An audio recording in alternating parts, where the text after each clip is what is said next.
நந்தீஸ்வரர் லாஸ்ட்டாக ரொம்ப அழகாக இருக்காங்க. தத்ரூபமாக இருக்கும்.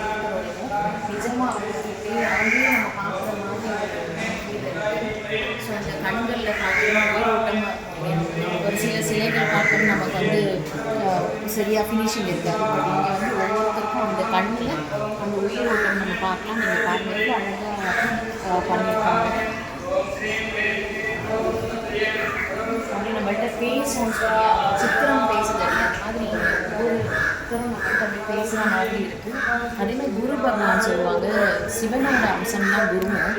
நம்ம நிறைய அதாவது பைரவரா இல்லை காலர் அந்த மாதிரி டிஃப்ரெண்ட்டாக சிவனோட அம்சம் பார்த்துருக்கோம்.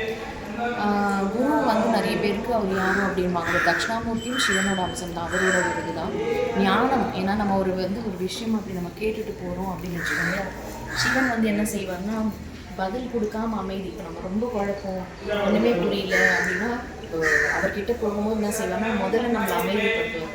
ஸோ பதிலே கொடுக்க மாட்டார், அமைதி தான் இருக்கும். ஸோ அந்த அமைதியான நிலையில் உட்கார்ந்து நம்மளும் அந்த அமைதியில் தான் ஒரு ஆன்சர் கிடைக்கும். சொல்லுவாங்க எப்பவுமே நம்ம வந்து அந்த எம்டி வெசல் மேக்ஸ் மோர் நாய்ஸ்ன்ற மாதிரி நம்ம வந்து ஃபஸ்ட்டு கச்சன்னு ரொம்ப குழப்பம் இருக்கும். அதுக்கப்புறம் என்ன செய்வோம்னா கொஞ்சம் காம் டவுன் ஆகும். ஸோ ரிலாக்ஸ் மைண்டில் கிளாரிட்டி கிடைக்கும். ஸோ அது மாதிரி சிவன் தட்சிணாமூர்த்தி கிட்ட போகணும்னா நம்ம ரிலாக்ஸ்டாக உட்காரணும். நாமளே அமைதிப்படுத்தி காம் டவுன் ஆன உடனே நிறைய ஒரு விஷயங்கள் நமக்கு வந்து நாலேஜ் கொடுக்கறது தான் தட்சிணாமூர்த்தி. அது வந்து சிவனோட ஒரு அம்சம் தான். இந்த கோவிலில் தட்சிணாமூர்த்தியும் நம்ம பார்த்தோம், வெளியில் அவரும் இருக்கிறாரு. சனீஸ்வரர் ரொம்ப பிரம்மாண்டமான ஒரு சனீஸ்வரர் கோவில், ரொம்ப அழகாக இருக்காங்க. நம்ம அடுத்தடுத்து